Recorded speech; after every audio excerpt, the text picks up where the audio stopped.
We are learning more tonight about the legal troubles of Jake Haro, the father of missing baby Emmanuel. News Channel 3's Garrett Hoddle is following the story and joins us live from the Breaking News Center with the latest. Garrett. Well, Peter, News Channel 3 has obtained new court documents showing Haro's ex-wife, Isabel Gonzalez, filed for a domestic violence restraining order on August 19th in Riverside County. She's also seeking protection for their young son. A hearing is set for September 9th. Court documents show Haro and Gonzalez married in 2016 and divorced the same year, with custody disputes that lasted through 2019. Records News Channel 3 also showed you earlier this week reveal Haro was convicted in 2023 of felony child cruelty from a 2018 case. He served jail time through work release and was ordered into a treatment program.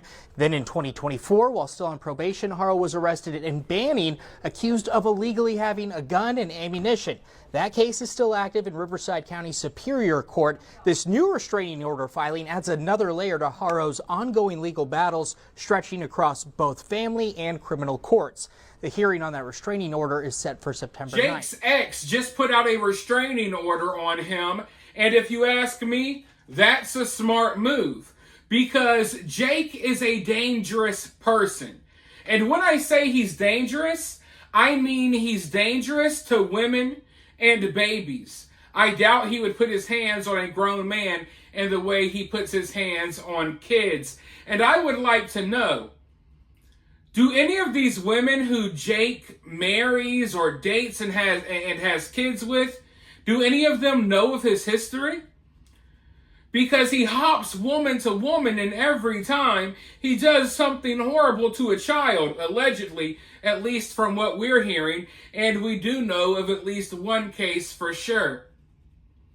Now, the woman who put a restraining order out on him is probably freaking out right now, because Jake has been around their child since whatever happened to Emmanuel happened to Emmanuel. So I imagine that's got to be a crazy feeling, to say the least. Now, in that news clip, they talked about Jake's past, and we know about Jake's past, but nothing could have prepared me for how bad it was. I knew about his charges. Obviously, I knew those charges were bad. But when I found out the details, I don't even want to talk about the details. And I'm sure you guys have seen it. It is terrible. What Jake did to that child, Jake should not be out here walking around a free man.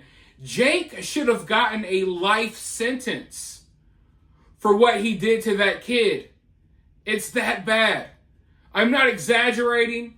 I'm not saying this to sound cool. No, Jake should have been put in jail for the rest of his life, or worse, for what he did to that kid.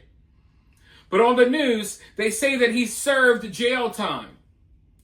But I wouldn't really call it jail time. You want to know how much time he did? You want to know how much time he did for what he did to that child? 1 day.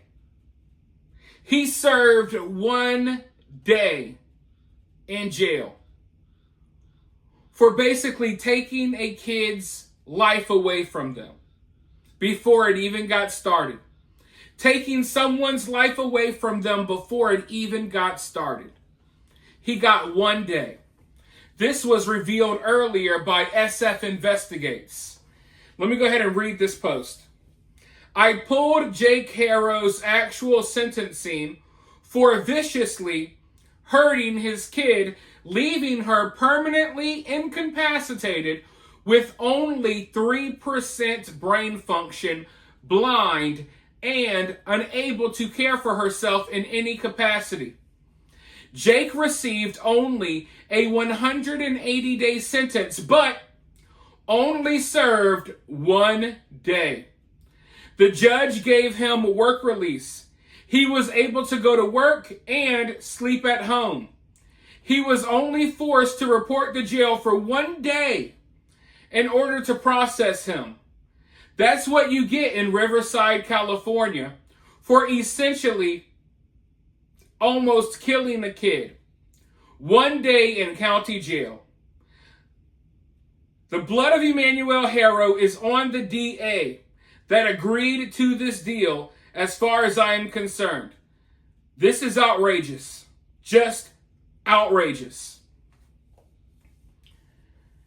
I've read this like 5 or 6 times before sitting down to record this video, and every time I read it, it just pisses me off so bad. Because we see crimes committed all the time in this country by people who have no business being on the streets, no business being a free man or a free woman. There is no excuse for allowing Jake back on the streets after what he did. And what happened? Got with another woman, and now the kid's missing. He should have never been on the streets in the first place. He probably should have been castrated or something, because obviously he only has kids for the sole purpose of doing horrible things to them. I really think he's like, I don't know how to describe it, but I think this just goes beyond someone who has like anger issues, someone who is violent. I feel like this goes beyond that. Like, why are you still even having kids, dude? Why didn't you go get yourself snipped or something? Every time you have a kid, you act like it's a freaking WWE match with the baby. Why do you keep producing children only to... I don't even want to say what he did to his other child, and we don't know what happened to Emmanuel yet. We know he or Rebecca, maybe both, they got something to do with it. And judging by Jake's past, and yeah, I'm going to judge Jake by his past because of what he did to that kid. Okay? I won't judge every person for their past, for little mistakes that they have made, but what he did, damn right I'm going to judge him for that. Especially because his kid's missing now. So, these judges that are letting these people out, I feel like they need to be held accountable at some point. At some point, we got to start holding these judges accountable. Okay, you didn't want to lock Jake up for what he did to his kid? You wanted to let him out, or he only served 1 day? Well, you can serve his sentence then. For real, because this is getting out of hand.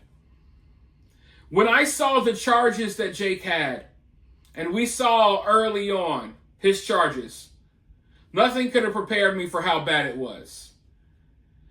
And to hear only 1 day, and even if he served the whole 180 days or whatever, none of that, no.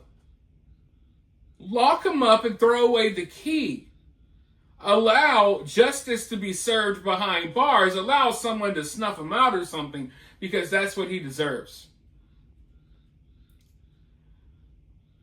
But hearing this just makes me... It gives me such a sick feeling to my stomach, because it's so terrible what he did to one of his other kids, and I just can't help but imagine what must have happened to Emmanuel. If his other kid serves as any example, whatever happened to Emmanuel was most likely just horrible. But I'm going to talk to you guys in another video, because this is just too much. You guys let me know what you think about this down in the comments below. While you're down there, hit that thumbs up, hit that subscribe, ring that notification bell, and I'll talk to you all soon in the next one.